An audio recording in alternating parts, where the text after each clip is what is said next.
Hello everyone. तो आइए प्यारे बच्चों, आज हम शुरू कर रहे हैं कक्षा 6 का आपकी किताब गणित प्रकाश का लेसन नंबर 4 आंकड़ों का प्रबंधन और प्रस्तुतिकरण। तो इसमें हम इसका पार्ट 1 कर चुके हैं, आज हम इसका पार्ट 2 करेंगे। इस वीडियो का पार्ट 2 करेंगे और ये पेज नंबर जो है यहाँ पर आपको दिखा देते हैं, ये 83 यानी 83 नंबर पेज है।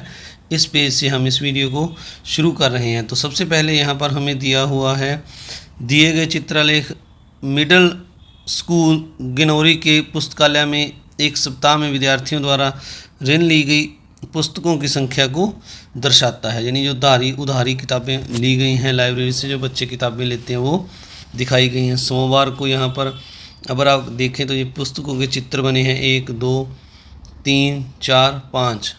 तो ये यहाँ पर अगर आप देखें तो ये 5 पुस्तकें हैं। तो आपने यहाँ पर इनका जो है यहाँ 5 आपने लिख देना है। इस तरह आगे अगर आप देखेंगे तो जो आगे है तो ये मैंने यहाँ पर 5 लिख दिया। इस तरह आगे अगर आप देखेंगे तो मंगलवार को ये जो पुस्तकें हैं इनकी संख्या 4 है। इस तरह बुधवार को 2 है और बृहस्पतिवार यानी वीरवार को इनकी संख्या 0 है और शुक्रवार को अगर आप गिने तो ये 5 है और जो शनिवार को अगर आप गिने 1 2 3 4 5 6 7 8, तो ये 8 पुस्तकें हैं। यहाँ पर आपको बताया गया है एक पुस्तक के लिए एक किताब को आपने लिखना है। तो आइए अब जो आगे प्रश्नों के उत्तर दिए गए हैं इनको हम बारी बारी से करते हैं। तो आइए आगे चलते हैं। यहाँ आगे जो हमें ये प्रश्न दिए हुए हैं इनके हमने उत्तर देने हैं। किस दिन न्यूनतम संख्या में पुस्तकें जो है ऋण ली गई, पुस्तकें जो है ऋण ली गई। तो हम इनकी संख्या ऊपर वाली सारणी से देखें अगर, तो जो न्यूनतम संख्या है उसमें जो बृहस्पतिवार है यहाँ पर 0 है, यानी ये सबसे कम है। तो हम यहाँ पर 0 लिख देंगे और जो दूसरा है यहाँ आपने 0 लिख देना है। अब दूसरा सवाल है जो अब दूसरे में यहाँ बी पार्ट में लिखा हुआ है, सप्ताह के दौरान कुल कितनी पुस्तकें ऋण ली गई।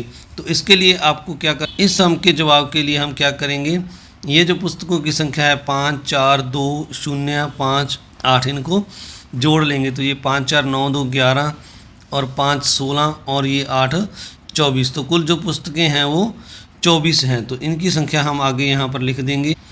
तो ये जो दूसरा पार्ट है इसमें हम कुल जो है लिख देंगे यहाँ पर 24 पुस्तकें ली गई। तो इस दिन आगे सी पार्ट है, किस दिन अधिकतम संख्या में पुस्तकें ऋण ली गई, इसका संभव कारण क्या हो सकता है। तो अगर आप देखें यहाँ पर जो पीछे हमने किया है इसमें जो पुस्तकें की संख्या अधिकतम है, जो शनिवार को ऋण ली गई है 8 पुस्तकें हैं।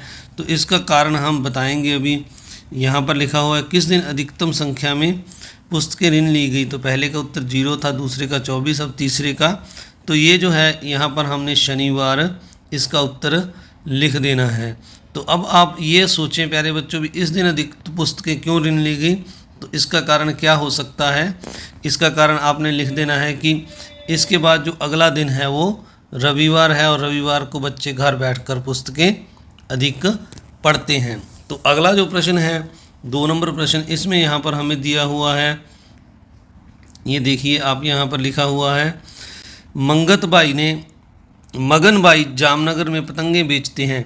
निकटवर्ती गांव से 6 दुकानदारों से पतंगे खरीदने आते हैं। इन 6 दुकानदारों के द्वारा बेची गई पतंगों की संख्या नीचे दी गई है। तो ये जो पतंग हैं ये जो है दुकानदार हैं, यहाँ पर बेची की संख्या है अलग अलग, जैसे चमन ने 250, रानी ने 300, रुखसाना ने 100, जसमीत ने 450, जेठालाल ने 250। तो इस तरह आगे पूनम बेन ने 700 पुस्तकें खरीदी। आगे जो हमें सवाल पूछा गया है, पहला यहाँ पर लिखा हुआ है, एक चित्रलेख तैयार कीजिए जिसमें एक पतंग के लिए, यानी एक पतंग है जो 100 पतंगों को दर्शाया गया हो। तो आपने एक पतंग का जो साइन बनाना है चित्रलेख में वो जो है 100 पतंग के बराबर होगा। यानी इस तरह आपने इसको पतंग को बनाकर दिखा देना है बारी बारी से। तो पहले हम चित्रलेख आपको दिखा देते हैं। तो ये प्यारे बच्चों मैंने एक चित्रलेख बनाया है। आपने 100 पतंग के लिए जो एक पतंग का साइन निशान दिखाना है। तो जैसे ये मैंने आपके लिए बनाया है, आपने पहले लिख लेना है दुकानदार का नाम यहाँ पर, फिर संख्या, जो पतंगों की संख्या हमें दी है उनके लिए चित्रलेख। तो जैसे पहले 250 था तो 200 के लिए तो 2 पूरे बन गए, 100 के लिए 1, फिर 100 के लिए 1, फिर 50 के लिए आपने इस तरह से आधा बना देना है, जैसे मैंने यहाँ पर बनाया है, दोबारा से देख लीजिए इसको। तो इस तरह आपने ये जो आधा है यहाँ पर इतना आपने इस तरह से इसको बना देना है। 50 के लिए है ये और 100 के लिए आपने पूरा पूरा बनाना है। तो ये आगे जो रानी के लिए 3 हैं और रुखसाना के लिए 1 यूनिट बनाना है। जसमीत के लिए 450 है तो 4 पूरे 1 आधा 250। जेठालाल है तो ये 2 पूरे 1 आधा और 700 पूनम बेन के हैं तो ये 7 पूरे बना दिए हैं। तो इस तरह आपने ये चित्रालेख इसमें बनाना है। आइए अब इसके प्रश्नों के उत्तर करते हैं जल्दी से। तो अब ये चित्रलेख भी आपके साथ स्क्रीन पर है, तो हम प्रश्नों के उत्तर देते हैं। रानी द्वारा खरीदी गई पतंगों की को कितने प्रतीक दर्शाएंगे। तो रानी जो है इसके लिए जो पतंगों के प्रतीक हैं, अगर इसमें चित्रलेख में देखें, थोड़ा सा इसको जूम करते हैं तो आप ये रानी के लिए अगर देखें तो ये रानी जो है इसके लिए 3 जो है ये साइन हमने प्रयोग किए हैं। तो यहाँ पर आपने 3 लिख देना है।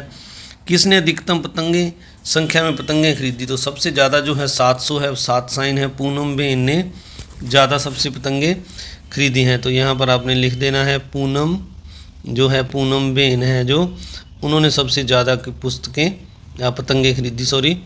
अगला है जस्मीन और चमन में से किसने अधिक पतंगे खरीदी। तो आप जसमीत और चमन को अगर देखें तो चमन का जो 250 है और जसमीत का 450 है। तो आपने इसका उत्तर सी में जसमीत लिख देना है। जसमीत ने अधिक पतंगे खरीदी। आगे रुखसाना कहती है कि पूनम बेन ने रानी द्वारा खरीदी गई पतंगों की संख्या दुगने से अधिक पतंगे खरीदी। क्या वह सही है। तो यहाँ पर अधिक है जो थोड़ा सा साइड में चला गया है, तो ये लिखा हुआ है यहाँ पर। रुखसाना कहती है पूनम बेन ने द्वारा खरीदी गई पतंगों की संख्या। रुखसाना कहती है कि पूनम बेन ने रानी द्वारा खरीदी गई पतंगों की संख्या से दुगने से अधिक पतंग खरीदे हैं। तो यहाँ पर आपको दिखा देते हैं जो रुखसाना है। तो अगर आप रानी के पतंगों की संख्या यहाँ पर देखें तो ये 300 है और जो पूनम बेन के पतंग हैं वो 700 हैं। तो अगर रानी का हम दुगना करें, इसको 2 से गुना करें 300 को, तो ये हमारे पास 600 आता है। तो इस तरह अगर हम देखें तो रानी के दुगने 600 से पूनम बेन की पतंगे अधिक हैं, ये 700 हैं। तो इसलिए हम इसका उत्तर हाँ लिख देंगे। क्यों, यहाँ क्यों का कारण आपने लिख देना है, क्योंकि रानी का दुगना 600 बनता है जो जिससे पूनम की पतंगों की संख्या अधिक है। तो दोबारा से सुन लीजिए, अब आपने लिखना है ये, क्योंकि रानी के पतंगों की जो संख्या है दुगना है, जो रानी के पतंगों का वह 600 बनता है, जो पूनम बहन के पतंग हैं वो 700 रानी के 600 के दुगने से अधिक हैं। तो सीधा आप शॉर्टकट में ये लिख दीजिए, रानी के दुगने 600 से पूनम बेन के 700 पतंग अधिक हैं। तो आप सभी का इस वीडियो को देखने के लिए बहुत बहुत धन्यवाद। अगर आप चैनल पर नए हैं तो चैनल को सब्सक्राइब जरूर करें, वीडियो को लाइक करें और अपने दोस्तों मित्रों में शेयर भी जरूर करें। Thank you very much.